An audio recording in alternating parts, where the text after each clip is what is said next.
எப்பவுமே இங்க ஒரு கண் இருப்பதாக சொல்வார்கள், அதை எப்பவுமே திறந்து வச்சிருக்கணும். உயிரோட இருக்கிறது இல்ல, உயிர்ப்பா இருக்கணும். யார் சொன்னாலும் டக்குன்னு புரியணும். அப்படி கேட்கவே கூடாது. ஒரு குருநாதர் கிளம்பி போனார். போகும்போது 8 பேர்கிட்ட ஒரு குடம் கொடுத்துட்டு போனார். நான் போவேன், ஏதோ ஒரு துண்டு நிலம் இருக்கு, காணி நிலம், இந்த இடம் உங்களுக்கு விதை போட்டிருக்கேன், தண்ணி ஊற்றி வைங்க, 3 மாசத்துல வருவேன். யாருடைய இடத்தில் அதிக பூ பூத்திருக்கிறதோ அவர்களுக்கு நான் பரிசு தருகிறேன். போயிட்டேன். 7 பேர் ஒழுங்கா போட்டானுங்க. 8வது ஆளும் போட்டான் தண்ணி. ஆனா என்னன்னா அவனுடைய நிலத்துல மட்டும் கொஞ்சமா பூ பூத்து இருந்துச்சு. இந்த சின்னதா பூ பூத்து இருந்துச்சா, நேரா வந்தார் குருநாதர், பார்த்தார். குளம், நிலம், வழி எடுத்துட்டு வந்து குடத்துல இருந்து தண்ணி போடணும். இதான் 7 பசங்களும் சரியா பண்ணியிருக்காங்க. 8வது ஆளை வந்து பார்த்தார். இத்தனோண்டு பூ தான் பூத்துருக்கு, 2-3 தான் இருக்கு. பரிசு கொண்டு வந்திருந்தார். நேரா அந்த 8வது ஆளுல சின்னதா வச்சிருந்தானே பூ, அவனுக்கு கொடுத்துட்டார் பரிசை. எல்லாரும் கேட்டாங்க ஏன்னு. உங்களை விட அவன் உயர்ந்தவன் சொன்னார் ஆசிரியர். காரணம் கேட்டபொழுது சொன்னார், உங்கள் எல்லோருக்கும் பானையை கொடுத்தேன், அவனுக்கு மட்டும் ஓட்டை விழுந்த பானை கொடுத்தேன். அவன் சரியாக கொண்டு வந்து போட்டிருக்கிறான். ஏன் தெரியுமா? குளத்தில் இருந்து அந்த நிலம் வருகின்ற வரைக்குமான பாதைகளில் எல்லாம் நான் விதைகளை தூவி இருந்தேன். நான் அந்த தோட்டத்திற்கு வருவதற்கு முன்னால் என் பாதைகளில் எல்லாம் பூக்களை அவன் தான் வளர்த்தி வைத்திருந்தான். எனக்கு ஒரு ரகசியம் புரிஞ்சது. இதுல ஓட்ட பானை தானே, அவன் பானையை மாத்தி இருக்கலாம்ல, ஓட்டையா இருக்குன்னு யோசிச்சிருக்கலாம்ல. குரு தந்தார், ஏதேனும் பொருளோடு தான் தந்திருப்பார். நான் அதில் தான் அந்த தண்ணீரை கொண்டு வந்து போடுவேன் என்று அந்த தண்ணீரை அவன் கொண்டு வருகின்ற பொழுது வழியெல்லாம் அந்த தண்ணீர் சிந்தியதனால் குருநாதர் போட்ட பாதைகளில் எல்லாம் இருந்த விதைகள் பூப்புத்தன என்று அந்த கதை முடிகிறது. ஆசிரியர்கள் எது சொன்னாலும், பெற்றோர்கள் எது சொன்னாலும், குழந்தைகளை கேட்டுக்கொள்ளுங்கள். கேட்காதவர்கள் உங்கள் நிலத்தில் மட்டும் பூக்களை பூக்க வைத்துக் கொள்ளலாம். நம்மளை தோக்கணும்னு எவனாவது முடிவு பண்ணியிருப்பான், கதவை அடைச்சிருப்பாங்க. அவங்களுக்கு முன்னால மட்டும் தோத்துறாரு, மனசு உடைஞ்சிடாது. யார் நம்மை தோற்கடிக்க வேண்டும் என்று நினைக்கிறார்களோ அவர்களை மன வருத்தம் செய்ய வைக்கக்கூடிய ஒரே செயல் என்ன தெரியுமா? திருப்பி திட்டது, திருப்பி சண்டை போடுறதில்லை, அவர்களுக்கு முன்னால் எழுந்து உயர்ந்து வெற்றி பெற்று காட்டுவதுதான். செத்துருவாங்க. நம்ம யாரெல்லாம் நம்மளை தோற்கடிக்கணும்னு நினைச்சிருக்காங்களோ அவங்களுக்கு முன்னால மட்டும் நீ ஜெயிச்சிட்டேன்னு வச்சுக்கோயே, அதை தவிர்த்து அவர்களுக்கு ஒரு தண்டனை நீ கொடுக்கவே முடியாது. அவர்களுக்கு நீ ஆசுவாசத்தை மகிழ்ச்சியும் தருவதாக இருந்தால் அவர்களுக்கு முன்னால் தாழ்ந்து சாக்கடையில் உருண்டால் போதுமானது. Option is yours. சில குழந்தைகளுக்கு நான் யாருன்னு தெரியும், ஏன்னா போன்ல பார்த்துருப்பீங்க. எத்தனை வருஷம் பார்த்துருக்கீங்க நான் போன்ல? 2 years. உனக்கு ரகசியம் சொல்லவா?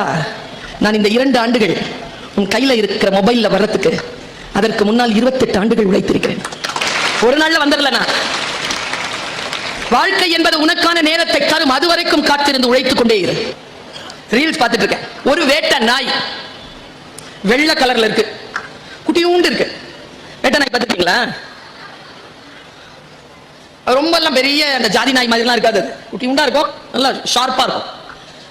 ரேஞ்சர் ஒருத்தன் அந்த நாயை கூட்டிட்டு வந்து ஒரு காட்டுல ஒரு கேம்ப் போடுறேன். எனக்கு ரீல்ல நான் புரிஞ்சுக்கிறேன் அதை. ரேஞ்சர் வந்து நாயை சுத்த விடுறாரு. அந்த வனப்பகுதி போய் பார்த்துட்டு வா, ஏதாவது விஷம் மிருகங்கள், கொலை மிருகங்கள் ஏதாவது இருக்கான்னு பார்த்துட்டு வந்துட்டு வேட்டை நாயை விடுறாரு. வேட்டை நாய் ரவுண்ட்ஸ்க்கு போகுது. ரவுண்ட்ஸ்க்கு போயிட்டு வேட்டை நாய் பார்த்துக்கிட்டே இருக்கும்போது ஒரு சிறுத்தை வேட்டை நாயை பார்த்துருச்சு. இன்னைக்கு கூட வீட்டுல போய் நீங்க வேட்டை நாயை துரத்தும் சிறுத்தைன்னு போட்டா யூடியூப்ல வருது. ஏன்னா 1 மாசம் கூட ஆகல, அது வந்து ஃப்ரெஷ்ஷா சொல்றேன் நான் இந்த விஷயத்த. பார்த்துருச்சிங்க சிறுத்தை. அதுக்கு பசி. வேட்டை நாயை பார்த்த உடனே துரத்துதுங்க. அப்படி துரத்துது, 160 கிலோமீட்டர்ல துரத்துதுங்க. நான் வேட்டை நாய் சும்மாவா, உயிருக்கு போராடுதுல, பயந்து அதுவும் ஓடுது. ஆனா டிஸ்டன்ஸ் அதிகமா இருக்கிறதுனால சிறுத்தையால அவ்வளவு சீக்கிரம் கிட்ட வர முடியல. ஆனா கிட்ட வந்துருச்சு.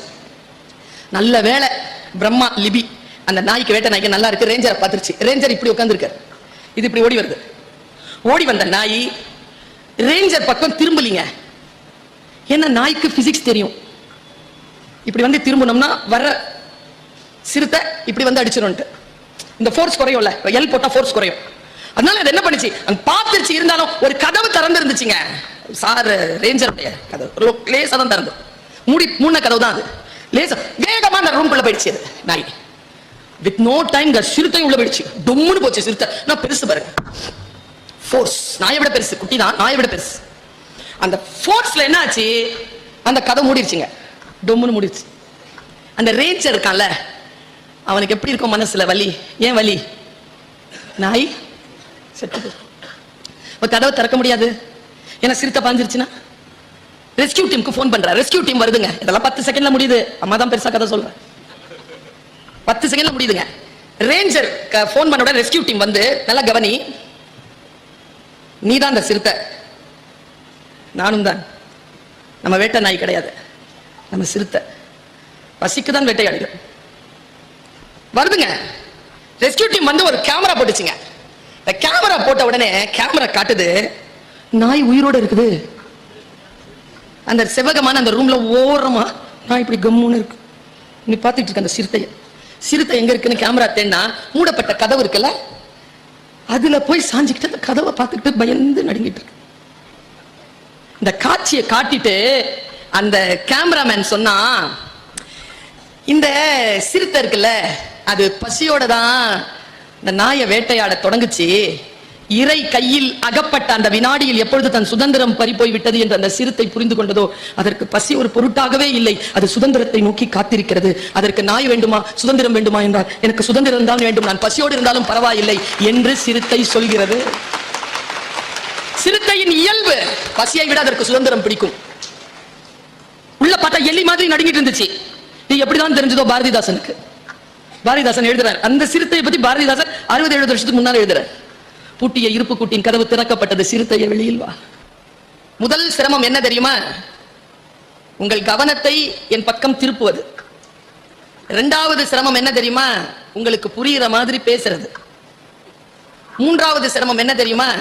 நீங்க ஒரு 2 பேர்கிட்ட இந்த ஒரு 10-15 நிமிஷம் ஜாக்கிரதையா இருக்கிறது. இந்த 2 பேர்கிட்ட மட்டும் நீங்க ஜாக்கிரதையா இருந்துட்டீங்கன்னு வச்சுக்கோங்களேன், இப்ப இந்த 15 நிமிஷத்துல அம்மா பேசுறது உனக்கு புரிஞ்சிடும். இந்த 2 பேர் வேற யாரும் கிடையாது. ஒன்னும் வலதுபுறத்துல உட்காந்துருக்கான், இன்னொருத்தன் உன் இடதுபுறத்துல உட்காந்துருக்கான். இந்த 2 பேர் தான் இந்த 15 நிமிஷத்துல உன் வாழ்க்கையை சீரழிக்க போறது. இந்த 2 பேர்கிட்ட மட்டும் நீ ஜாக்கிரதையா இருந்துட்டேன்னு வச்சுக்க, நான் பேசுறது உனக்கு விளங்கிரும். நிறைய பேர் என்ன செய்வாங்க, நான் குழந்தை கவனி, என்ன மட்டும் கவனி, நீ எதுவும் செய்யாத, உன் வாயை முழுக்க முழுக்க க்ளோஸ் பண்ணிக்கோ, 2 காதுகளை மட்டும் இந்த ஒரு 10-15 நிமிஷம் திறந்து வச்சுக்கோ, நீ பேசவே பேசாத. யார் பேசினாலும் நீ மட்டும் ஒரு வார்த்தை கூட உச்சரிக்காது இந்த ஒரு 15 நிமிஷம். உனக்கு தெரியாது, இந்த நிகழ்ச்சிக்கு என்னால் வந்துவிடவே முடியாதபடிக்கான பணி நெருக்கடி எனக்கு. அந்த பணி நெருக்கடியில் உன்னிடத்தில் நான் பேச வருகிறேன் என்று சொன்னால், எனக்கு உண்மையாக நான் சொல்கிறேன், நான் பிரபஞ்சத்தின் மீது நம்பிக்கை கொண்டவள். இந்த பிரபஞ்சம் பார்த்து கொண்டே இருந்திருக்கிறது. இந்த சபையில் யாரோ ஒருவர் ரொம்ப ஆழமா யோசிச்சிருக்காங்க, பர்வீன் இங்கே வந்து பேசணும்ட்டு. அவர்கள் பேச்சை பிரபஞ்சம் குறித்துக் கொண்டது. என் நிலை எதுவாக இருந்தாலும் பிரபஞ்சம் சொன்னது, ஓ போய் பேசிட்டு வா என்று என்னை தூக்கி உங்கள் முன்னால் வீசி இருக்கிறது. உங்கள் முன்னால் நான் நின்று கொண்டிருக்கிறேன். இப்படி சொல்கிறேன் குழந்தைகளே, யாருடைய உதடுகளில் ஒளிந்து கொண்டிருக்கக்கூடிய சொல் நம் வாழ்க்கையை மாற்றும் என்று நமக்கு தெரியாது. அந்த சொல் நம்மை வந்து சேர்கின்ற அந்த வினாடியில் நம் வாழ்க்கையில் மிகப்பெரிய மாற்றம் நிகழும். ஆனா என்ன சிக்கல் தெரியுமா? அந்த சொல் உன்னை வந்து சேர்றதுக்காக நீ இந்த 10, 12, 13, 14, 15 ஆண்டுகள் இந்த பூமியில் பிறந்து காத்து கொண்டிருக்கக்கூடிய அந்த ஒற்றை சொல் வந்து சேர்கின்ற அந்த ஒரு வினாடியில் உன் கவனம் சிதறும். ஒண்ணும் இல்ல, மேடையில இப்படி வருவாங்க யாராவது, இந்த சிவப்பு சொக்கா போட்டிருக்கிற என்ன ஃபாதர் கிட்ட ஏதோ காதல சொல்வார். நம்ம எல்லாரும் அவங்களையே மறைச்சு பார்ப்போமா? நம்ம சாவர வரைக்கும் அவங்க என்ன பேசிட்டாங்கன்னு நமக்கு தெரிய போறது இல்ல.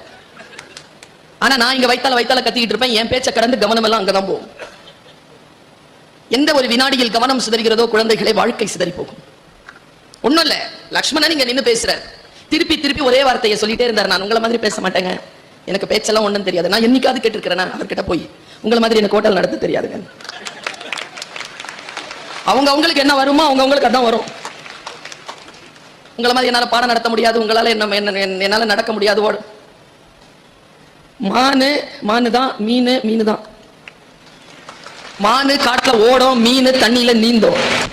ஒருபோதும் மான் மீனை பார்த்து கேட்பதே இல்லை, நான் என்னால் நீந்த முடியவில்லையே என்று. மீன் ஒருபோதும் கேட்பதில்லை, என்னால் ஓட முடியவில்லையே என்று. அவரவர்களுக்கு தெரியும். இந்த நிகழ்ச்சிக்கான நோக்கம் என்ன தெரியுமா? நீ யார், எதற்காக இந்த பூமியில் உன்னை இறைவன் படைத்திருக்கிறான், அந்த வேலையை சைன் பண்ணிட்டு போ, அவ்வளவுதான். இந்த வேலையை சைன் பண்ணிட்டு போறது இருக்குல்ல, அது எல்லோருக்கும் வாய்த்து விடாது. நிறைய பேர் தோற்று போகிறோம். நீங்கள் எல்லோரும் சுதந்திரமாக இருக்க ஆசைப்படுகிறீர்கள். சுதந்திரமாக இருக்கக்கூடிய ஆசை என்பது பிழையானதல்ல. உனக்காக சில விஷயங்களை, உன் கதவுகளை மூடி வைத்திருக்கிறார்கள். செய்யக்கூடாது, இப்படி பேசக்கூடாது, இப்படி செலவு பண்ணக்கூடாது, இதையெல்லாம் தொடக்கூடாது, கதவுகளை பூட்டி வைத்திருக்கிறார்கள். புரிகிறதோ இல்லையோ வாங்கி வைத்துக் கொள்.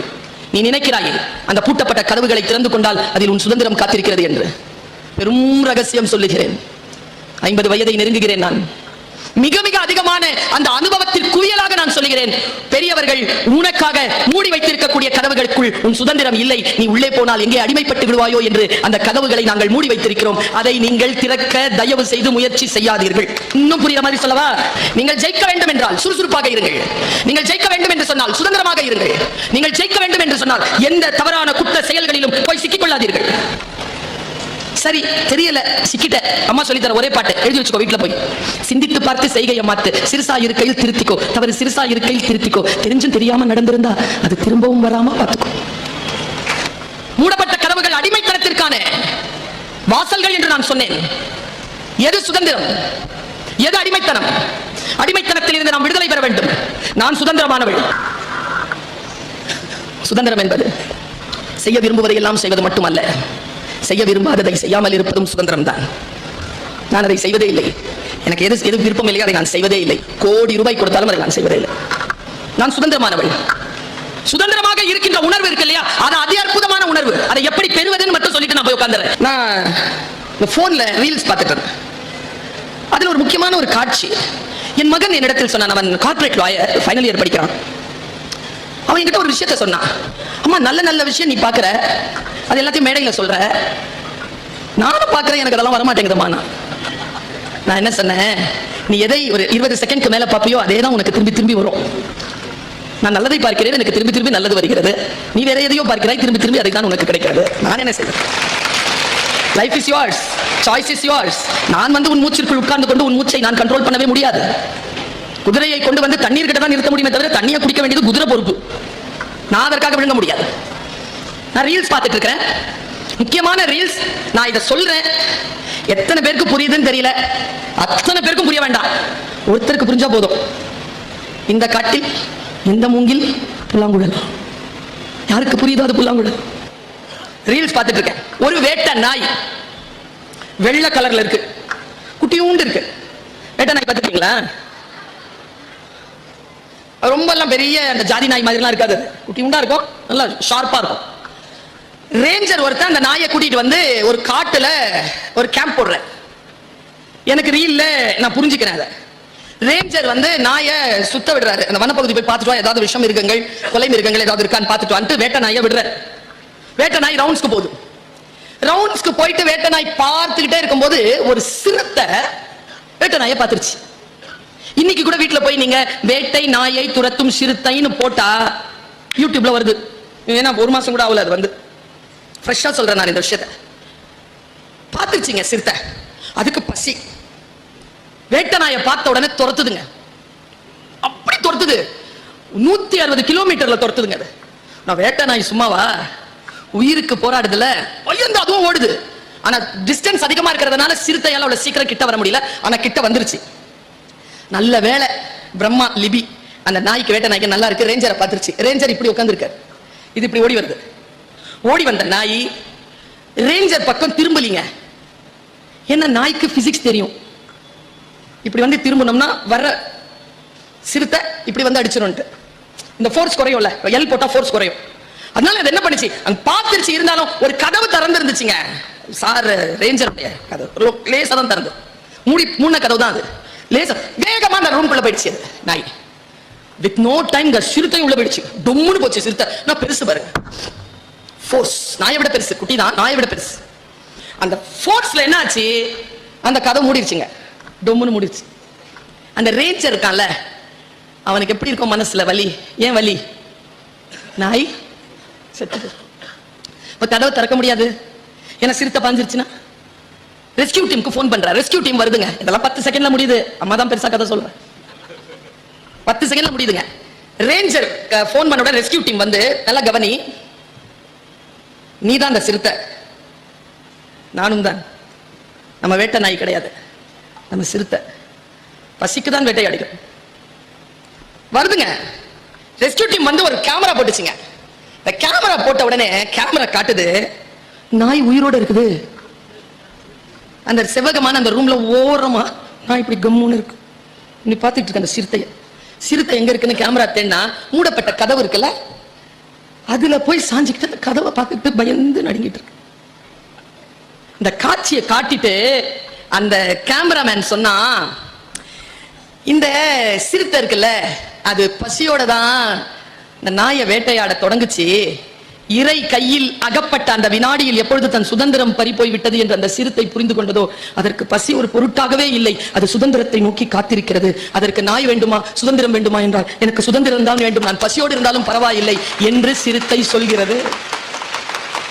சிறுத்தையின் இயல்பு பசியை விட அதற்கு சுதந்திரம் பிடிக்கும். உள்ள பார்த்தா எலி மாதிரி நடுங்கிட்டு இருந்துச்சு. இது எப்படிதான் தெரிஞ்சதோ பாரதிதாசனுக்கு. பாரதிதாசன் எழுதுறார், அந்த சிறுத்தையை பத்தி பாரதிதாசன் 60-70 வருஷத்துக்கு முன்னால எழுதுறார்.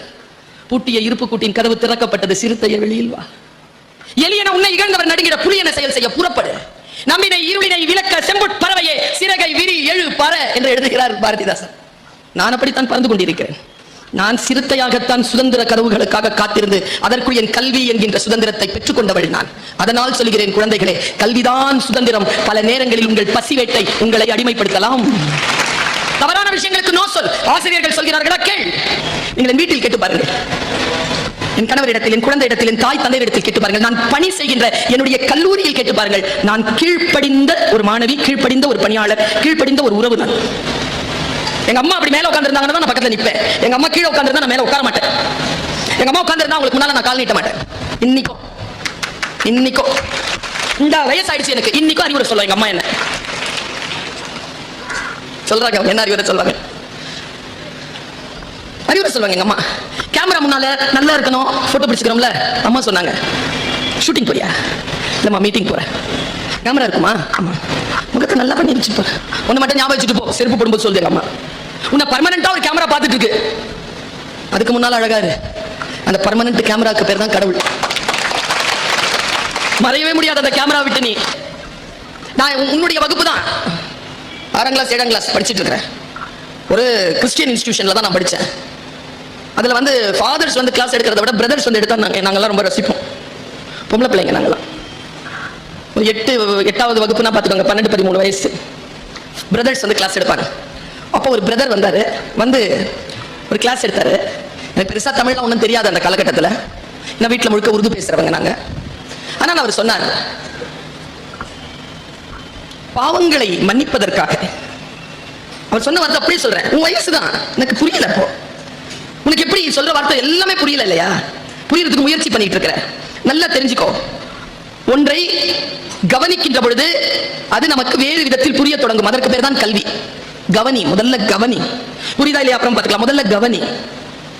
பாவங்களை மீட்பதற்காக நான் செய்யும் ஒருத்தல்கள், இது எனக்கு கொடுக்கப்பட்ட பாடம் ஒரு கிறிஸ்டியன் இன்ஸ்டிடியூஷன்ல. ஒருத்தல் அப்படின்னா என்ன அர்த்தம் அப்படின்னு நான் யோசிக்கிறேன். யாரோ ஒருத்தர் பாவம் செய்கிறார், அவர் பாவத்தினால் இந்த உலகம் பாதிப்படையாமல் இருக்க வேண்டும் என்றால் நான் ஒருத்தல்களை செய்ய வேண்டும். ஒருத்தல்னா என்னன்னு எனக்கு தெரியல, தமிழ் தான் ஆனா தெரியல. நான் பிறகு இன்னொரு வகுப்பிலே குறள் நடத்துகிறார்கள். அந்த குறள் உட்கார்ந்து கேட்கிறேன். இன்னா செய்தாரை, அந்த வார்த்தை வருதா? நான் ஒன்னும் ஆச்சரியப்படல. நான் ஒரு குறளை சொன்னால் நீங்கள் திரும்பி சொல்லவில்லை என்றால் தான் ஆச்சரியம். ஏனென்றால் 117 ஆண்டுகள் புகழ்பெற்ற ஒரு பள்ளிக்கூடத்தில் படிக்கக்கூடிய குழந்தைகளுக்கு ஒரு குறள் சொன்னால் திரும்பி சொல்லக்கூடிய ஆற்றல் இருக்கிறது என்றால் அது இயல்பான விஷயம். நீங்கள் இயல்பாக இருக்கிறீர்கள் குழந்தைகளை. உங்களை பார்த்து ஆசிரியராக நான் மகிழ்ச்சி அடைகிறேன். இது பாராட்டிற்குரிய விஷயம். புத்திசாலித்தனமாக இருப்பது என்ன பாராட்டிற்குரிய விஷயமா? புத்திசாலியாக இருக்கிறது தான் இயல்பான விஷயம். முட்டாளாக இருப்பது தான் வசைக்குரிய விஷயம். இயல்பாக இருப்பது பாராட்டிற்குரியதல்ல. நீங்கள் இயல்பாக இருக்கிறீர்கள். இன்னா செய்தாரை ஒருத்தல் அவர் நாண நன்னயம் செய்து விடல். ஒருத்தல் என்ன அர்த்தம்? ஒருத்தர் நமக்கு தப்பு செய்தார், அதற்கு பதிலாக அவரை தண்டித்தல்னு அர்த்தம் குழந்தைகளை. ஒருத்தல்னா அந்த அர்த்தம் புரிஞ்ச அன்னைக்கு என் பாதத்திலிருந்து நிலம் விலகியது. இவ்வளவு ஆழமான விஷயமா? யாரோ ஒருவர் செய்த பாவத்துக்கு நான் என்னை தண்டித்துக் கொள்வதா? அட என்ன ரகசியம் இது? அப்படின்னு போய் கடைசியா இயேசு கிறிஸ்து கிட்ட நின்னா நாம் செய்த பாவங்களுக்காக அவர் தன்னை தண்டித்துக் கொண்டார் என்று முடிக்கிறது கிறிஸ்துவம். யாரோ ஒருவர் செய்த பாவத்திற்காக நான் என்னை தண்டித்துக் கொள்வது என்பது உலக சமாதானத்தை முன்னெடுக்கக்கூடிய அற்புதமான தத்துவம் என்று கிறிஸ்துவம் சொல்கிறது. நான் சொல்றது இன்னும் கொஞ்சம் விளங்கல தானே? விளங்குறமாய் சொல்றேன். இப்ப அண்ணன் ஹோட்டல் நடத்துறாரு. எனக்கு ஒரு 3 வயசு இளமை. நடத்துறாரா? இவர் சாப்பாடு ஏதாவது சமைச்சார்னா அதுக்கு குறை இருந்துச்சுன்னா கிளைண்ட்ஸ் வந்து அவரை விமர்சனம் பண்ணிட்டு போவாங்களா? அவர் அதை திருத்திக்குவார். இப்ப வீட்டுக்கு இவர் போறாரு. வீட்டுக்கு போய் அம்மா சமையல் செஞ்சு கொடுக்கறாங்க, சூடா பிரியாணி வச்சிருக்காங்க. அம்மா கை பிரியாணி சாப்பிட ஆரம்பிக்கிறார் லக்ஷ்மண். ஊருக்கே சோறு போடுற ஆளு. அம்மா கையில இருந்து பிரியாணி சாப்பிடும் போது பிரியாணியில உப்பு இல்லை. சரையேன்னு கோவம் வரும். ஏன்னா சர்வீஸ் பண்றவங்களுக்கு தெரியும் உப்பு இல்லை. எனக்கு அந்த ஃபாதர் சொன்னார், யாரோ ஒருவர் செய்த பாவத்தை இந்த உலகம் பாதிக்காமல் இந்த உலகத்தை நீ காப்பாற்ற வேண்டும் என்றால் உன்னை நீ தண்டித்துக் கொள் என்றால் உன்னை எப்படி தண்டித்துக் கொள்வது? அந்த கோபத்தை அடக்கி அந்த உப்பு இல்லாத பிரியாணியை சாப்பிட்டு விடுவது. உன்னை நீயே சமாதானம் செய்வது, உன்னை நீயே தண்டித்துக் கொள்வது. யாரோ ஒருவர் செய்த பாவம் நீ சமாதானம் ஆகின்ற பொழுது கண்ட்ரோல்ல வருதுன்னு வேதம் சொல்லுதுங்க. நீ சமாதானமாக இருக்கிறாயா? நீ சமாதானமாவே இல்லையே. உனக்குள் இருக்கக்கூடிய, நான் இந்த விஷயத்துல இந்த மேடையில இதை சொல்லிட்டு போறேன். ஒரு காலகட்டத்தில் நாம லெட்டர் எழுதுவோம், உடம்பு சரியில்லைனா முதல்ல இங்கிலீஷ்ல எழுத சொல்லுவாங்க. அந்த லெட்டர் எல்லாருக்கும் மனப்பாடம். என்ன letter? as I am suffering from, பத்தியா, please grant me 2 days leave போட்டுட்டு கீழே கையெழுத்து போடும்போது அதுக்கு மேல ஒன்னு எழுதுவேன். என்ன எழுதுவேன்? yours. Very good, very good. நான் இத ஜனவரி மாசத்துல இருந்து எல்லா பள்ளிக்கூடத்திலையும் கேட்டுட்டேன். காணொளிக்கு இது ஒரு செய்தி. எல்லா பள்ளிக்கூடத்திலையும் சொன்ன வார்த்தை என்ன தெரியுமா? yours faithfully, yours obediently. அதுதான் செய்தியே. என்ன தெரியுமா? ஏங்க, என்ன வேணாலும் படிச்சுக்கலாங்க வெளியில போய். இந்த வயதில் கற்றுக்கொள்ளவே முடியாத பாடம் எது தெரியுமா? இந்த வயதில் கற்றே ஆக வேண்டிய பாடம் என்ன தெரியுமா? கீழ்ப்படிதல். கீழ்ப்படிதல் எங்கே இருக்கிறதோ அங்கே வெற்றிக்கான வெளிச்சத்தினான முதல் கிரணம் கிடைத்து போகிறது. குழந்தைகளே, நீங்கள் பணிவுடன் கற்றுக்கொள்ளுங்கள். இந்த பணிவு என்பது ராஜ குணத்தின் முதல் தகுதி. குழந்தைகளே, நீங்கள் ராஜாவாக வர வேண்டும் என்றால் முதலில் பணிவோடு இருக்க கற்றுக்கொள்ளுங்கள், கீழ்ப்படிய கற்றுக்கொள்ளுங்கள். ஒன்று சொன்னால் அந்த சொல்லுக்கு அவர்கள் மறுபடியும் வந்து சொல்ல முடியாதபடிக்கு அதை நீங்கள் பணிவுடன் கீழ்ப்படிந்து ஏற்றுக்கொள்ளுங்கள். நம்மில் பல பேருக்கு இந்த பணிவு வாய்ப்பதே இல்லை. நான் ஒரு ரகசியத்தை சொல்லிவிட்டு போகிறேன். கற்கின்ற பொழுது பணிவுடன் இரு. நீ கற்கின்ற பொழுது பணிவுடன் இருந்தால் அதனால் வருகின்ற கல்வி உனக்கு என்ன தரும் என்று தெரியுமா? அடுத்தவர்களை அதிகாரம் செய்யக்கூடிய அதிகாரத்தை கொண்டு வந்து சேர்க்கும். நீ அதிகாரம் செய்யலாம், பணிவுடன் இருந்தால் அதிகாரம் செய்யலாம் என்பதனை புரிந்து கொள்வதற்காகத்தான் நான் இதை சொன்னேன். பல நேரங்களில் நமக்கு வாழ்க்கை சில ரகசியங்களை சொல்லித் தருகிறது. அந்த ரகசியங்கள் நமக்கு புரிந்து படுகின்ற பொழுது வாழ்க்கையில் உயர்வு என்பது தடுக்கவே முடியாது. நான் பெரியவர்கள் புரிதலுக்காக சொல்கிறேன். சின்ன குழந்தைகளுக்கு நான் சொல்றது புரியாது, புரிஞ்சாலும் அப்புறமா தான் புரியும். ஆசிரியர்களின், பெரியவர்களின், சான்றோர்களின் பேச்சை கேட்கின்றவர்கள் பாதையெல்லாம் பூக்களை மலர்த்தி வைப்பீர்கள். பாதையெல்லாம் பூக்கள் மலரட்டும், சிறகை விரியுங்கள், பறந்து பாருங்கள். சிட்டுக்குருவி போல் தான் இருக்கிறீர்கள். பறந்து பார்த்தால் தான் தெரியும் இதெல்லாம் சிட்டுக்குருவி இல்லை, ராஜாளி என்று. நானும் பறந்து கொண்டிருக்கிறேன். குழந்தைகளே, வாருங்கள், வானம் காத்திருக்கிறது, பறப்போம்.